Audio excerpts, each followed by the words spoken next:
Welcome to the New York Times Podcast, your I do not even know how to get to Shakedown Street of music news and criticism.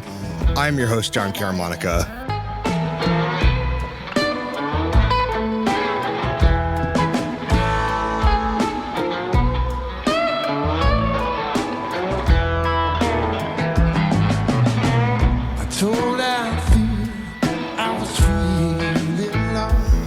As Taylor Swift once famously said, where were you on the night of July 16th? Maybe where you were was at the final show of the Dead. Longtime listeners of podcasts will well understand that this is perhaps a blind spot for me. The popularity of the longstanding fervor around the Dead and the Grateful Dead and all the spin-off bands, Further, etc. But you know what? It's time for me to grow up. It's time for me to step into my adulthood and learn something. And so given that the Dead has completed their final tour, not necessarily the final performance, but final tour with its current lineup, I thought this is a perfect moment to reflect and get someone in here who can help guide me through what's been going on, especially on this last tour, but also the last few years. To talk about this Space Jam subject matter this week, two segments, two guests. First, Scott Bernstein is going to be here. Scott's the editorial director of JamBase, a fervent chronicler of this universe for years and years and years. He's going to talk about some of the big picture issues at play in the Dead and the Dead & Co. and all of the many, many tributary offshoots from that universe.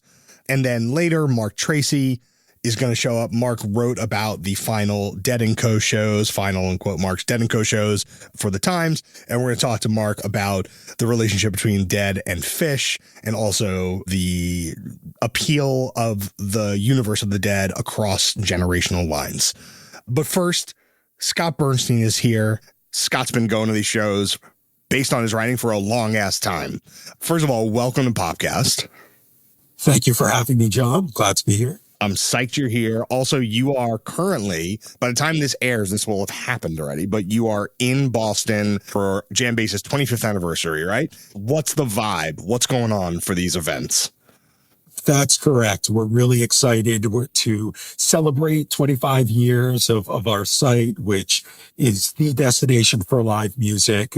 We have articles about all that's going on in live music and listings of concerts all around the country and internationally. And so this weekend, we're celebrating 25 years. We've got BT ALC Big Band, which is a jazz meets big band ensemble, which is playing in Somerville at Sally O'Brien's. And then we move to Boston Harbor Distillery, where we've got Club to Elf, a incredible Boston-based band. Also on the bit on the jazz improvisational tip, Jennifer Hartswick and Nick Cassarino opening for them on Friday. Before we move down the South Shore to Soundcheck Studios for 2 nights. First, we have the Jennifer Hartswick Band. Jen is a member of the Trey Anastasio Band. Trey is the guitarist and leader of Phish, and she's been in this band for over 20 years. We also play on Sunday. We've got Humphreys McGee, a huge band in the improvisational jam scene that's got a sold out show. So we're really excited for all of it, and also have a great pianist, Holly Bowling, who will be opening the action on Saturday. At the beginning of the episode, we were listening to Althea from the final Dead show, which was on July 16th. We'll get into some of the specifics of that show and that band in a minute, but I think I want to open with a little bit more of a philosophical question, especially given you just named a litany of artists, multiple generations playing this festival that you guys are throwing, or this set of shows for your celebration.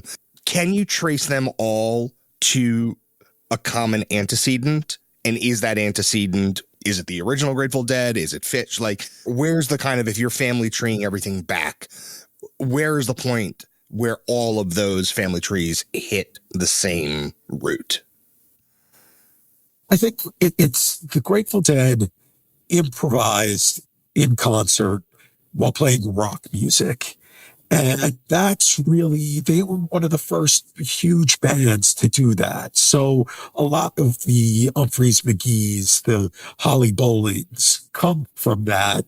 And Phish and Grateful Dead have been compared since the beginning of Phish. And it's only in that they play different songs each night and they improvise live. Their music is so different from each other that it was unfair that Phish had to deal with the Dead comparison for so long. And Phish did everything they could until they became big enough that they didn't have to worry about the Grateful Dead comparison. But I do think that a number of the bands that are playing this event this weekend do trace back to the Grateful Dead and more directly Phish because they're the generation after Phish. This may be, again, forgive, you're going to get a lot of dumb questions from me today, so forgive me. But hopefully they'll lead to productive conversation. In the same way that these bands trace back to the original Grateful Dead and a particular approach to playing music and also the style of music played in that particular way, the relationship between the Grateful Dead and the Dead currently, can you talk a little bit about the ways in which the most recent iteration of the Dead, quote, both was reverent to, but also innovated past what was happening with the original band? It's important to know that when Jerry Garcia passed away on August 9th, 1995, the members of the Grateful Dead decided to retire the name the Grateful Dead. And they did move forward afterwards in various configurations, originally using the name The Other Ones, and then moved on to The Dead and leaving the grateful part behind. And then in 2015, it was the 50th anniversary of the first Grateful Dead show. And at that point, the four core members of the band who were surviving, Bob Weir, Mickey Hart, Bill Kreutzmann, and Phil Lesh, got together and played a series of shows at stadiums in the Bay Area and in Chicago under the name Fare Thee Well, celebrating 50 years of Grateful Dead. And for those shows, which were huge in our scene and all sold out tickets through the roof, the core members of the Grateful Dead made it clear it would be the last time they would be performing together. That was for the four of them. Three of the members, everyone but bassist Phil Lesh, went on and formed a band with John Mayer, a couple of other guys, called Dead and Company, that started in October of 2015. And that is the band that has carried the flag, played arenas and stadiums for the past 8 years before embarking on the final tour this summer and ending on July 16th, AT&T Park in San Francisco. As a musical proposition, do you feel that people have gravitated towards this version of the band, the Dead & Co version of the band, to scratch an old itch, or is it something fundamentally new? I think it's a mix. I've been very surprised to see how many young people have been attending these Dead & Company shows. And I think they appreciate the lineage and the vibe and scene. You joked about Shakedown Street, and Shakedown Street is the name of a Grateful Dead song. That was the title track of their 1978 studio album. And it became the name of the parking lot scene at Grateful Dead shows, where community and sales of all different types of things. So I think for the young people, a lot of that is wanting to experience Shakedown Street as well as the music. And as far as the music, I think it's carried forward where the Dead were at in 1995, with obviously John Mayer adding a new twist to it. But they're playing pretty much the same repertoire that they did in 1995, along with some older stuff that got lost along the way of the Dead's 30-year career, the Grateful Dead's 30-year career. Can you talk me through what you felt this tour achieved musically? Obviously, it achieves a lot historically, and spiritually, and also financially. Very good at business, these folks. Very, very good at business. But can you talk a little bit about what this tour achieved musically? There was a big change for this final tour, and that was that Grateful Dead original co-founding drummer, Bill Kreutzmann, stepped away from the band pretty shortly before they started the tour. And in its place, they brought in Jay Lane, who had played with Primus and was also a member of Bob Weir's various side bands for over 20 years. And he brought a new energy and vitality to the music that I really feel like they hit a new stride this summer in a big way. One of the big criticisms of Dead and Company was the tempo. Slow and Company was a phrase that was bandied about. Damn, sick bird. Sick bird. Yes. And that went away. Jay brought a good energy to it. And they went to new places. They mashed up this song Dark Star and a Big River by Johnny Cash in a way they never had before. It's sad that it ended because they really, after 8 years, hit their stride in such a big way this past summer. So let's listen to a little bit of that. This is Fenway Park, June 24th. Dark Star, Dead and Co.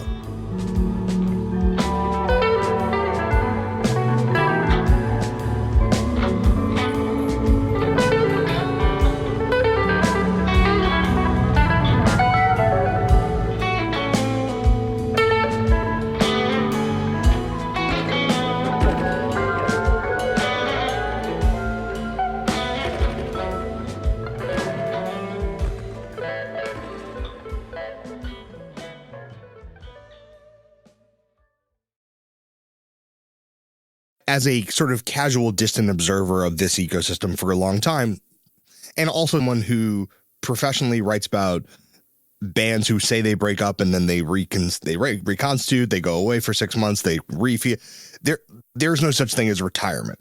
I have a built-in inherent skepticism about bands that say that they are breaking up, that they're never going to perform again. I've been at enough farewell shows of artists who say this is the last one and then some period of time later come back. Within this world, is there, how can I say, internalized skepticism, head scratching about the truth of the retirement or the truth of the end of this era?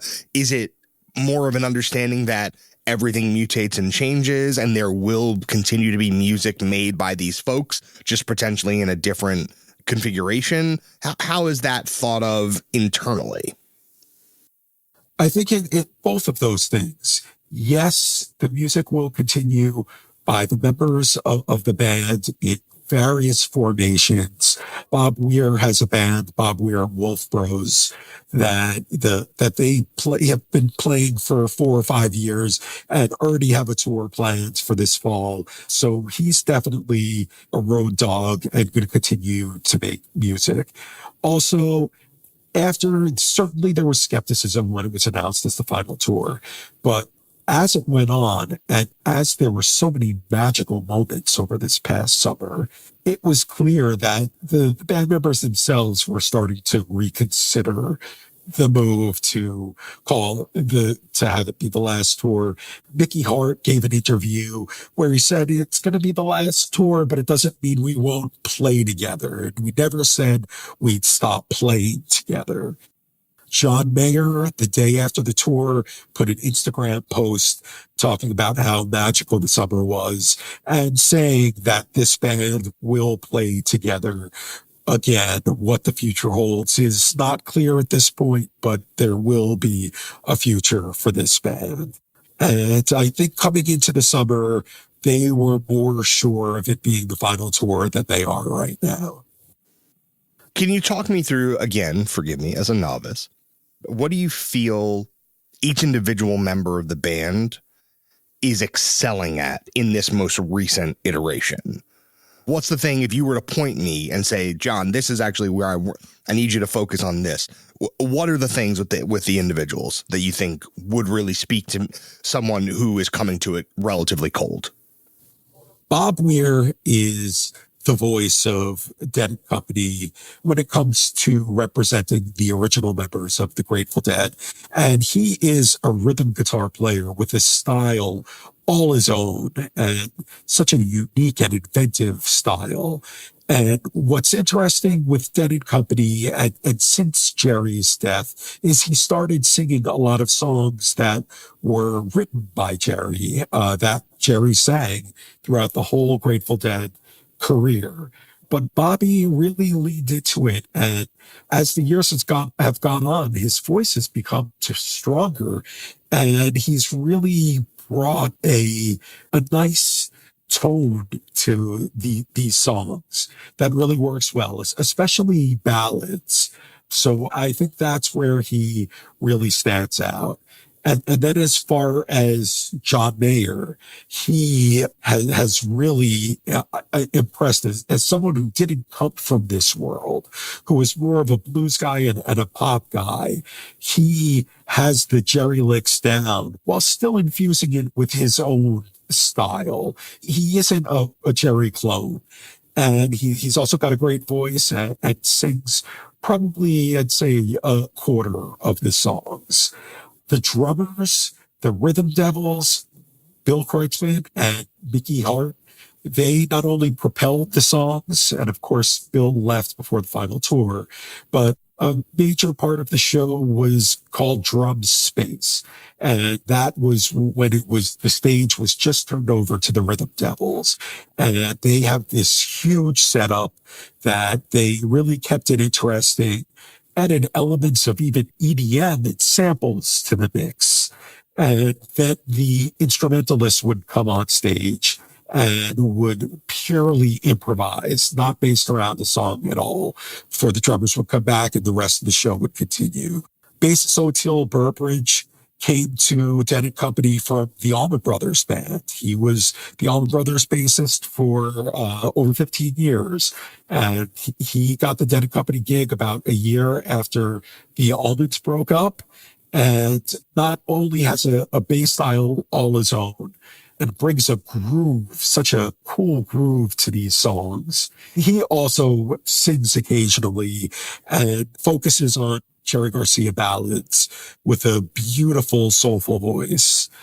As I mentioned, Jay Lane came from the Primus world, but also was Bob's guy and added a vitality and strength and energy to these songs. And finally, there's the keyboardist, Jeff Clementi, who is the secret sauce to this band. He plays so many different instruments, whether it's a clavinet, a synthesizer, electric piano, acoustic piano, adding different tones and elements and colors to this music, and knows it so well.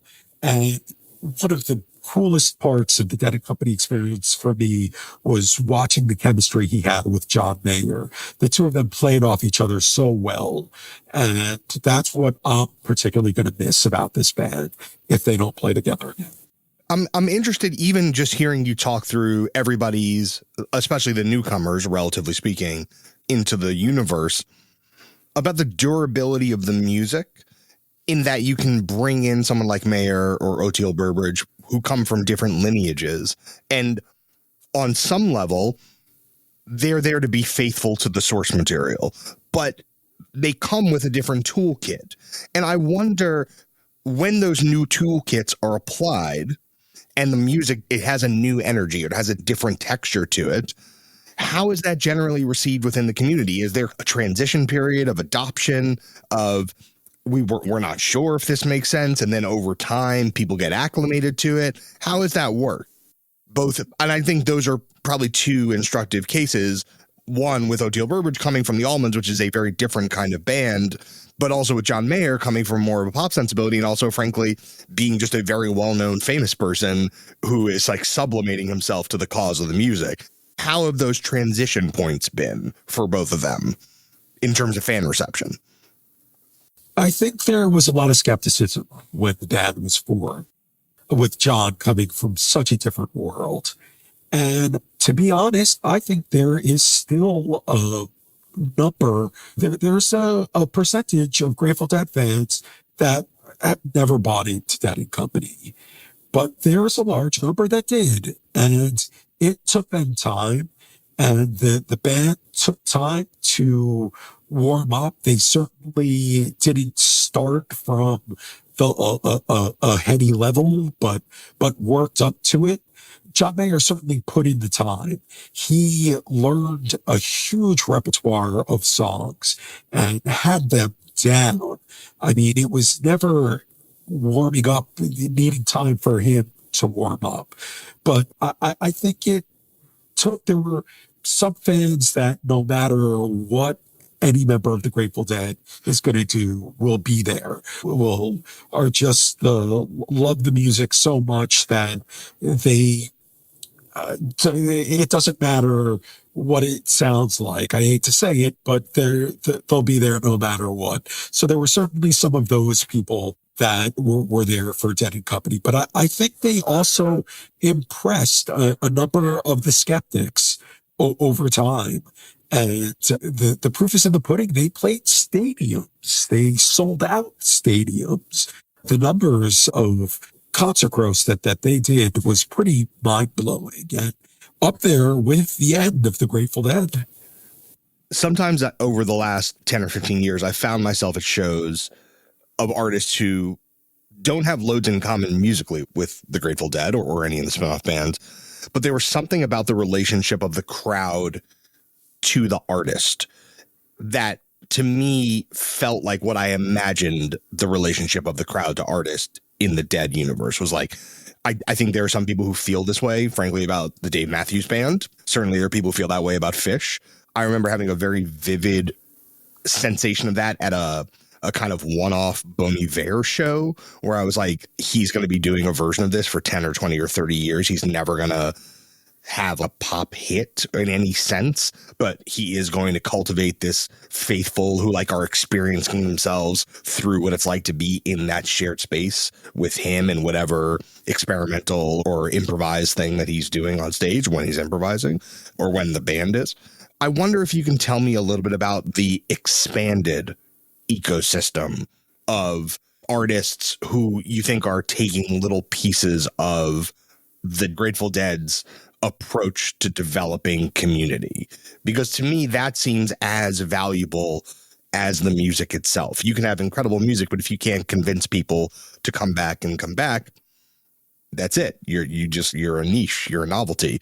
Tell me a little bit about the community building and how you see that's playing out elsewhere in music. What's really been fascinating to me is how it's always been a thing for jam acts or rock improvisers to play different music every night and have audiences that are willing to take chances with them, that want to see them expand the song and hit new territories. But it's really come into other worlds, into indie worlds, into even Metallica. Metallica now doesn't play the same set list every night and has built a community of fans that are really interested to see how their shows are going to be different from night to night. Even Taylor Swift in her latest tour has the surprise songs elements, switches it up a little bit. And I think that's all grown from the Grateful Dead's playing different songs every night, never playing the same show 2 nights in a row, and having an audience that is excited for that wants to be in a community that travels from show to show and sees a band that plays different things from night to night and keeps the set list and their song chasers. I mean, even I'm sure the Taylor Swift world, there are people that are still looking for a song that she hasn't played yet that will be in one of these surprise song segments. And it's really expanded well beyond just being in the jam world and the rock improvisation world to the indie world where lots of other bands, and again, Metallica and Taylor Swift, not playing the same show from night to night. I think of the Grateful Dead and that full ecosystem. I'm thinking people traveling, seeing a lot of shows. Obviously, that happens with a lot of acts. There's a lot of merch to buy. Has it on some level become a little bit of like a luxury proposition to be a committed follower of this world because of the amount of travel or other funds that have to be spent. Obviously, we're not in the 60s, we're not in the 70s anymore. Things are costly. Like you said, the gross of these tours is huge and the tickets are incredibly expensive, not out of step with what I assume Taylor or Drake or whoever all else charges. But on some level, have the economics of it changed in a way that has also then subsequently changed who's showing up or who can show up? Definitely. It's harder to make it from show to show with tickets being $100 rather than $40. I mean, especially that's true of Phish. In 1994, tickets were $20. Now they're $100. And I don't think that's inflation. I think that if in today's dollars, $20 is probably $60 as the price concert tickets have become much more expensive. And at least with the Dead and Company world, there's more of the community that's formed around it and the selling wares, selling food, selling t-shirts, selling different things to help make it to the next show. And I think that's a big part of it, but it's definitely harder than it was in the 90s and certainly in the 80s and 70s. So there probably are less people that do a whole tour or go from night to night. And again, forgive the naivete of this question, but that thing that you just said of selling something, whether it's shirts or food or whatnot, to daisy chain to get to the next show, that's still happening. You think there are still people who are like, I'm trying to earn $500 in order to get the ticket for the next show and the gasoline to get there and to pay for the hotel or whatever that night. People are still doing that almost like hand. There's some segment of the audience. 100%. When I went to Shakedown Street at the last Dead and Company show I went to, there were just aisles and aisles of people selling wares of all different sorts. So there's lots of people that did that. And I'd also say there's also a lot of Grateful Dead fans that are in the higher income bracket of they are older and we are everywhere is a phrase that's used about Grateful Dead fans. And there are fans in all different income brackets and a lot of rich Grateful Dead fans. So those people certainly could pay the money. And Dead and Company would do these destination events every year in Mexico, playing in the sand, they called them, where they play at an all-inclusive resort. And I think that was less the people living show to show and more the to-do Grateful Dead fans that were affording those thousands and thousands of dollar packages. And is there any internal anxiety within the scene itself about the Dead should be for everybody, but some part of it is for people who can afford it? There's not too much. I think it's just become accepted that is part of life. And you could see the various other projects for cheaper than you could Dead and Company. And certainly Dead and Company tickets seem to be more expensive when they did the final tour than it was in previous years. But I didn't hear much complaining about ticket prices. I think it's become a fact of life and accepted within the community. Speaking more broadly, before we go, like working at a place like JamBase, also I saw that you also write a lot about Phish on a separate blog. Can you just tell me a little bit about the broader space of improvised music and how it's changed in the last few years? Because one thing I feel like I notice casually is, especially in what I would think of as like indie rock spaces, people seem to be tilting a little bit more in that direction. That seems to be a little bit more prevalent among younger bands. And I wonder if you could talk me through how you've seen this philosophy grow, mutate, and where is it right now? How big is the universe and how rangy is it? We're called JamBase, and certainly at the beginning we had a focus purely on jam bands, but now it's just about music. And We're about live music and bands that do anything that's different, that's special from night to night. And it's the world of indie and jam has really, the barriers have completely gone away over the past 10 years. There's bands like Goose, one of the top up and coming acts that improvises and plays different shows from night to night. But those guys were just as influenced by Bon Iver as they were by Phish. And obviously that comes through in their music. And I think everyone wants special live music experiences that are different. They're less impressed by the acts that play the same show night in and night out. So our audience has certainly widened in terms of who comes to JamBase, who we cover has widened, and what the bands do that we cover has widened. And it's been a beautiful thing to see. I certainly like all sorts of different types of music and never want to be pigeonholed to just one genre. No, I'm glad you mentioned Goose because that was a band that was very much on my mind as I was thinking about this space. Scott, before we go, if you were to say to me, John, you've got three hours of your life, 4 hours of your life, and you should listen to this one recording, whether it's Dead & Co., any of these other, there's one thing that's really going to encapsulate everything that is special about this world and coming from it relatively cold.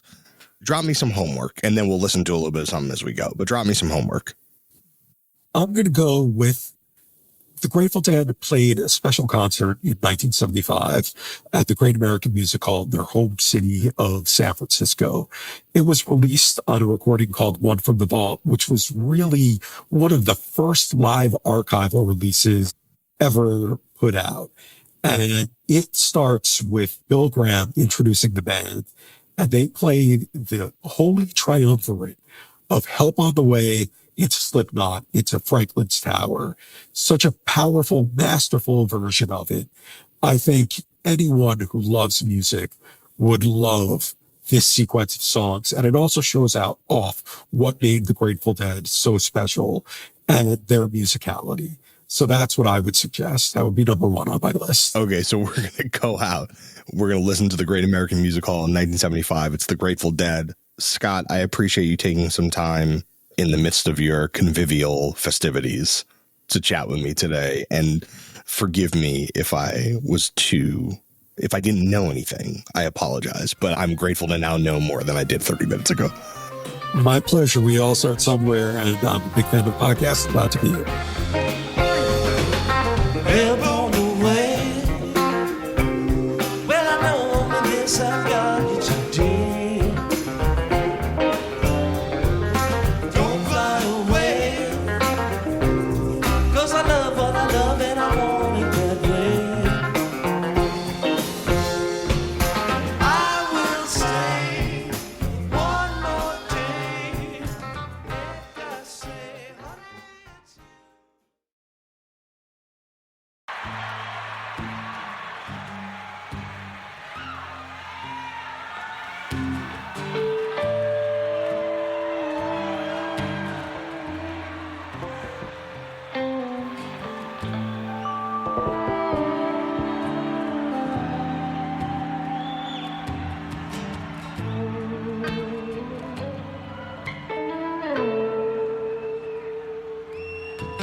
Must be some kind of way out of here,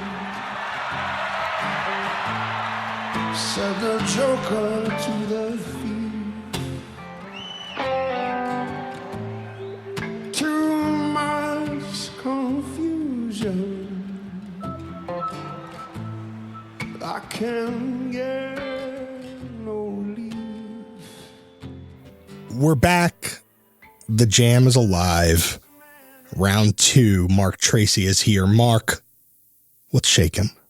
Shakedown Street, apparently, right? Yeah, as I learned in the course of creating this episode. Marc is a culture reporter at the New York Times in my department. Marc, based on the article that you wrote a few weeks ago, saying goodbye to the dead again, it seems like this is your bailiwick. A bit. a bit. Okay, so can you situate me, first of all, before we get into the weeds, can you situate me?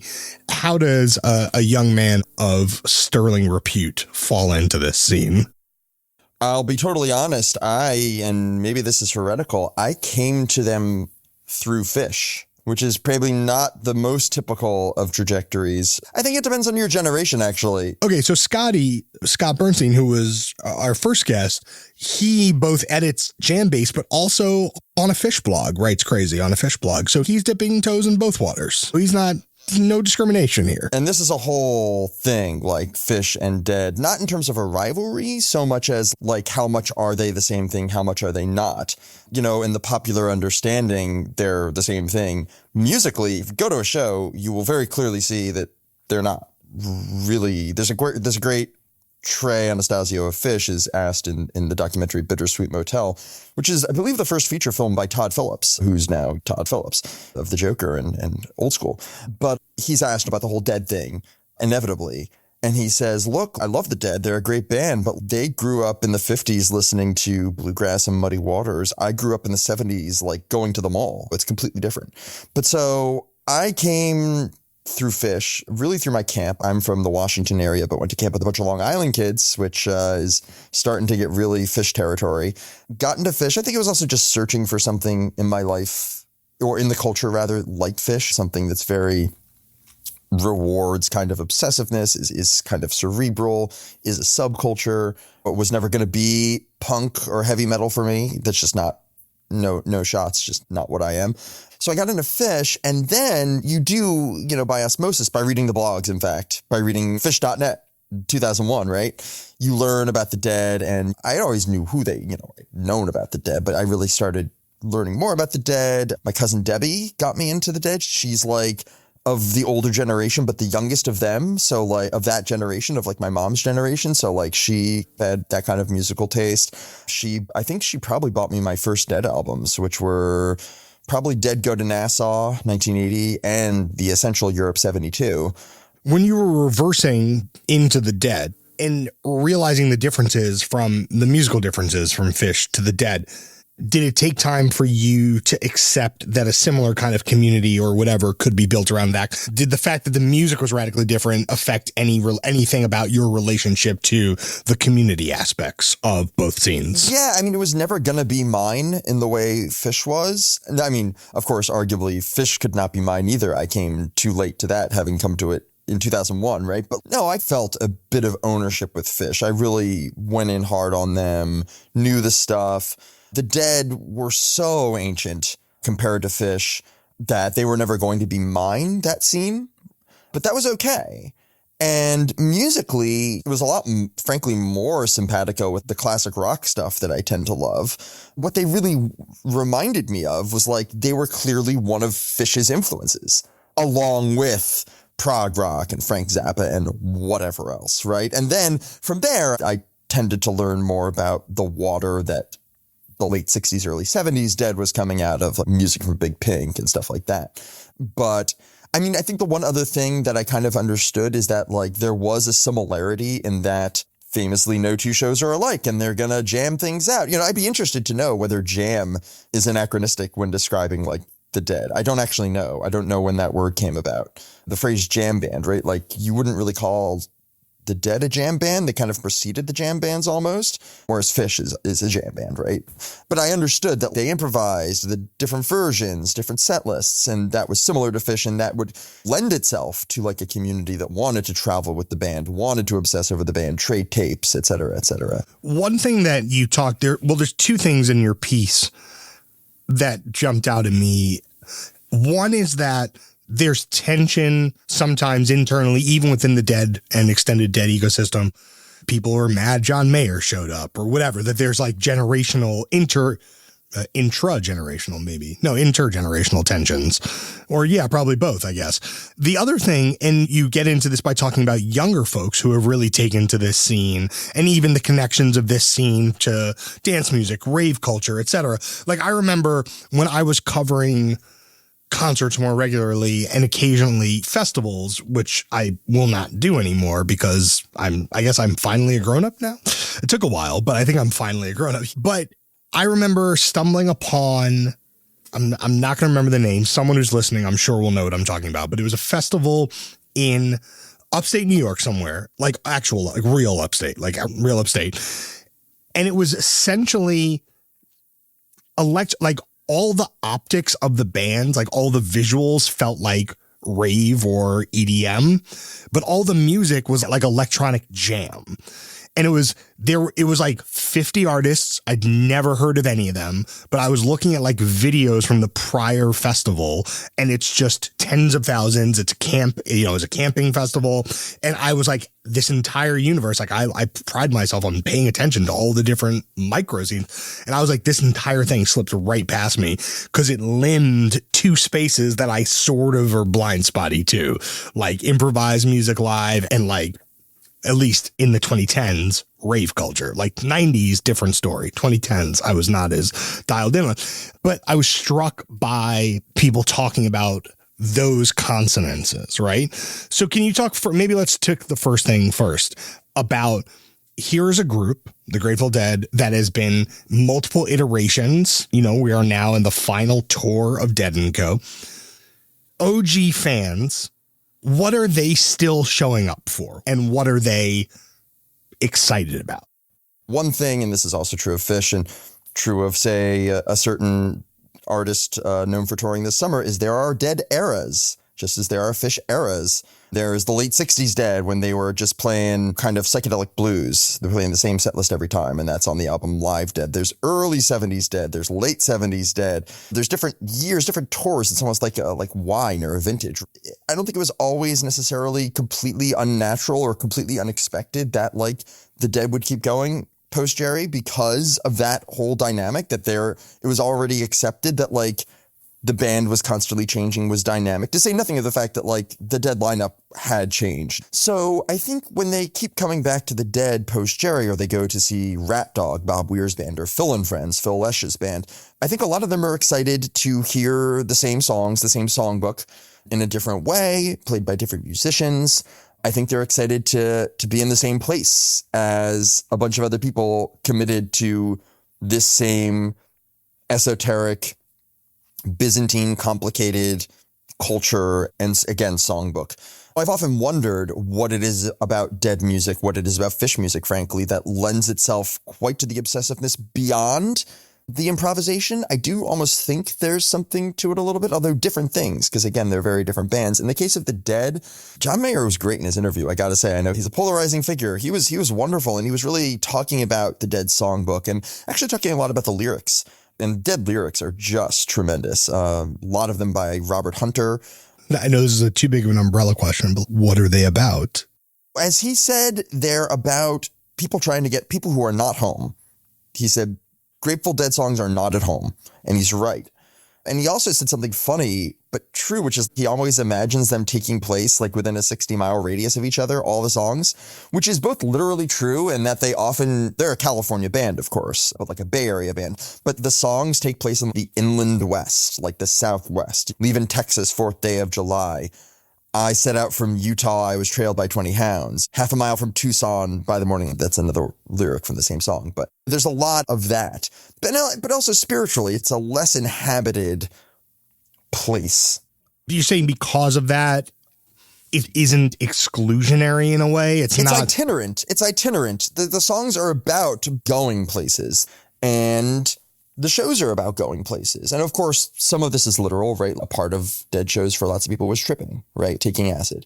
And that's about going places. Drugs at a Dead show. Amazing. Oh my God. Incredible. Which is all to say that I think, yes, there are the people who are never going to go see the Dead post Jerry, right? And there are definitely people who go see the Dead post Jerry, but will say, and this is actually in my article, one person doing this, but lots of people did it. I saw 72 shows with Jerry. It's not that I'm averse to seeing shows post Jerry, but let's be clear, I saw 72 shows with Jerry.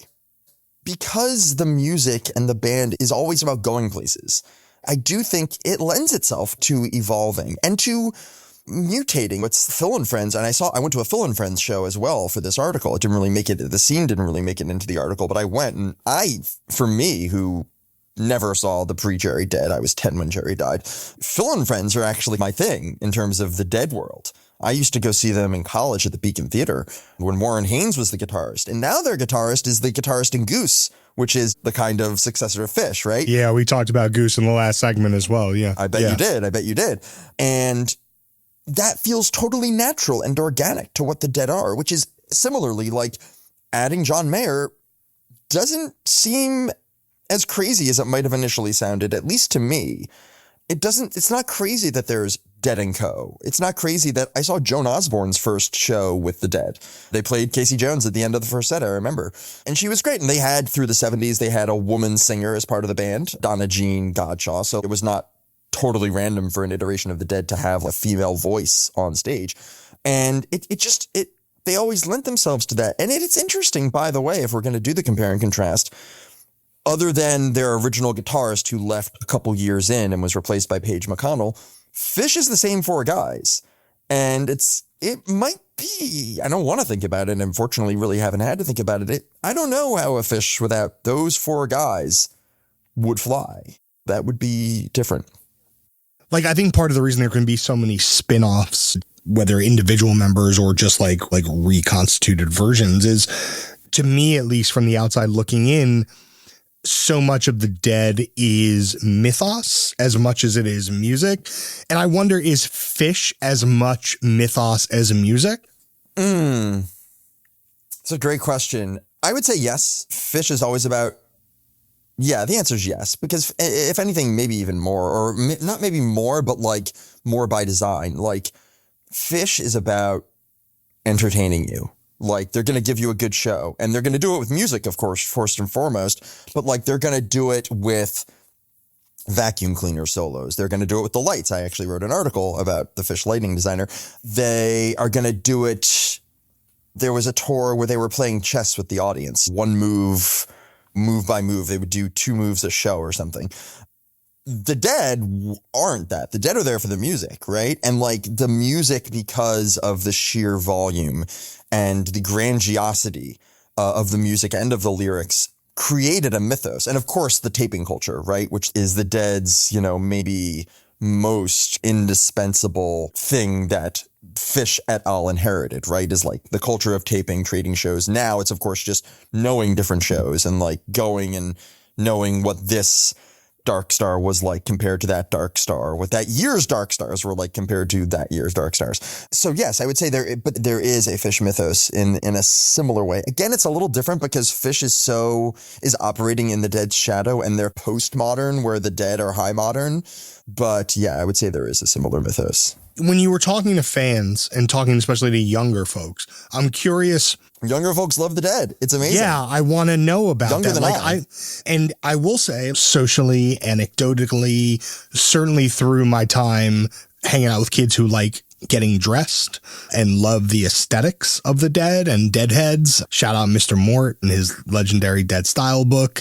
And to say nothing of all the kids, random folks I follow on Instagram posting from the lot of different. Such a moment. Yeah, Such a moment they're having. Like, it's really, and also as someone that thinks a lot about clothing, like I remember a few years ago having to recalibrate and say like, no, this is positive aesthetic. This is not anti-aesthetic. Isn't it? I mean, you know more than I, but I think it is. Yeah, no, it definitely is. It's just as someone who was raised on Tommy Hill and Polo, it takes a little bit of brain rewiring.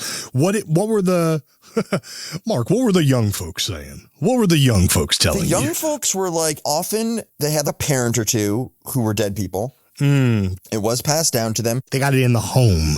They didn't always get it in the home. Sometimes they got it in the home, but sometimes they were like, my parents were into the Dead, and that meant I had no interest in the Dead. And then I went away to college or whatever. And then I was like, oh my God, now I get it. It's truly fascinating. And it really does feel, I mean, this is totally anecdotal, but like among Gen Z, I feel like the Dead are bigger than Phish, even though Phish is still like Phish, right? Like it is, as I said, it's the same guys who were doing this in the 80s and the 90s, and they're younger. And I don't entirely, I certainly can't speak with expertise to Gen Z, which is not my generation. I don't exactly know what that is, but not to say Phish is inauthentic, because I mean, this is the whole point of what Trey was saying about going to the mall in the 70s. That's authentic too, right? But that's a kind of more proximate experience, even to a Gen Z person, than I don't know, whatever the Dead were doing and listening to in the 50s and 60s. There's a part of Long Strange Trip, which is the Dead book, the Dead biography. I interviewed, the author's name is escaping me at the moment, but I interviewed him for this story. I read that book probably when it came out in the mid-aughts. There's a great scene where Phil Lesh is driving an ice cream truck and Subterranean Homesick Blues, the Dylan song, comes on there, and it's like the first rock song of its kind that he's heard, and it changes his life. And that feels less proximate than being college kids at the University of Vermont in the 80s who listened to Boston, which again is great, and it's as authentic to who they are as what the Dead are, but it feels a little closer, and therefore it's not as much of a trip to go to where Phish is, whereas to listen to the Dead in 2023 it's like another country.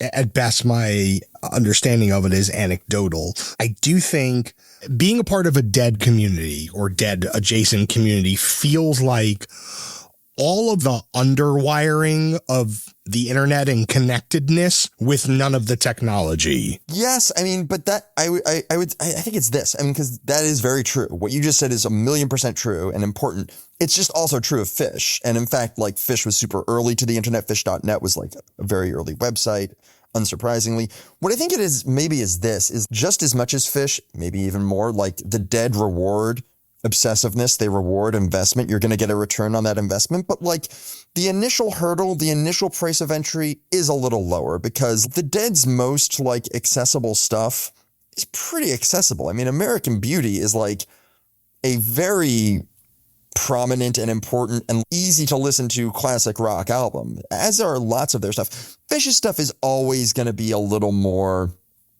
weird and esoteric. Their classic songs are not accessible in the same way. They're 7-minute composed suites because Trey was studying fugues at Goddard College and stuff like that. Whereas the Dead were playing folk rock at that point. And the Phish got to that era too. And there are Phish albums that are like that, like Billy Breathes, but that's not as quote classic Phish in the way the American Beauty songs are classic Dead. So I wonder if that's also part of it. It's just they're probably slightly easier to get into. And I don't mean that in a bad way to the people who get into them that way. But I think you're right about entry points and also the Dead's relationship to the sort of dominant music of their era versus Phish's relationship to the dominant music of its era. Yeah, the Dead is not as much of a leap away from the dominant music, whereas Phish definitely felt like it was in a different ecosystem. Definitely. Entirely. Okay, here's the last question. This is a personal question. Oh. Look, you're a grown-up. I know you're a parent. I am. Is your relationship to the instability of improvised music changed at all in your middle age and in your parent era?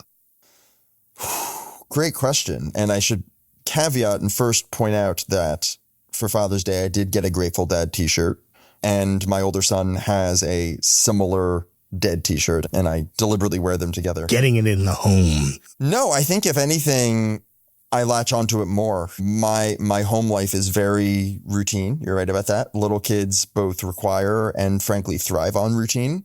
I know mine do, and that's great. That's wonderful. That's where I am in my life right now, but it's nice. They go to bed. I'm in bed at night going to bed.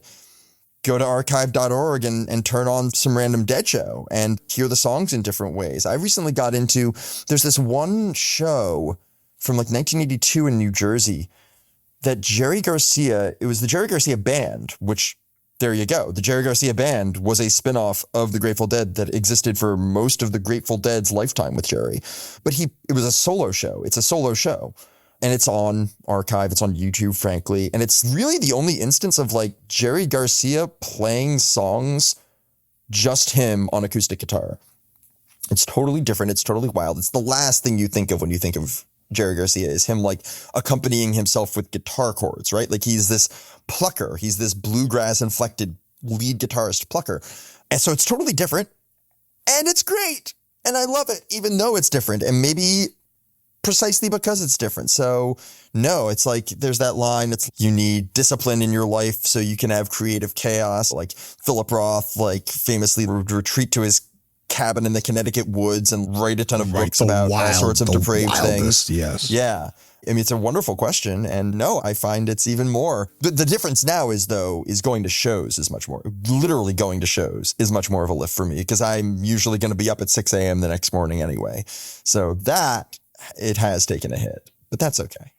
I said to Scott, I was like, look, I'm a novice. I don't know anything about any of this.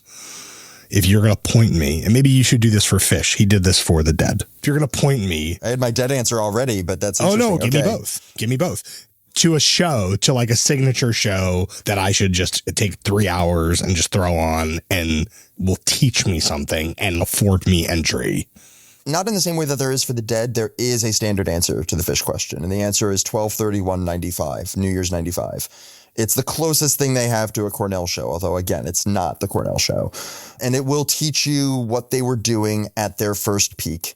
The third set jam, the Week Upon Groove jam, will teach you what a Phish jam is. And for the Dead, I would say, actually, it's not a show. It's Europe 72. It has a couple jams, but what it really is it's like, you know, American Beauty and Working Man's Dead are like these two like early 70s folk rock albums. And some of their songs are on Europe 72, but also there's almost this lost third album, never recorded for studio, of like Brown Eyed Women, which John Mayer sings beautifully, Jack Straw, China Cat Sunflower, Tennessee Jed, all these songs that are that same era, but there is no studio version of them. This is the closest thing. And because they're live, they're a little looser, and that would be my Dead answer. But yeah, I'd go with 12/31/95 Phish. So I have a bunch of homework. Maybe on a subsequent podcast, I'll render my verdicts. Thank you to Marc Tracy. Thank you to Scott Bernstein. Listen to every podcast ever at nytimes.com/popcast. All the Popcast Deluxe episodes, which are on YouTube, where you can watch me and Joe look at each other and razz each other about what we're wearing. That's at tinyurl.com/popcast deluxe. Facebook group Discord, tinyurl.com/popcast Facebook, Popcast Discord. We're about to do a mailbag episode. Email us at popcast@nytimes.com. If you have some Phish or Dead adjacent memories you'd like to share, or if you want to get involved in the improvisational music discourse on Popcast, email us or put it in the mailbag channel on the Discord. Subscribe to Popcast anywhere you get your audio content. That's Apple, Spotify. We're working on the Google Podcasts thing. Apparently there's some issue. I've seen everybody complain in the Facebook group. We're working on it. Our producer, as always, is Pedro Rosado from Headstepper Media. Mark, what song do you want to hear as we go out today?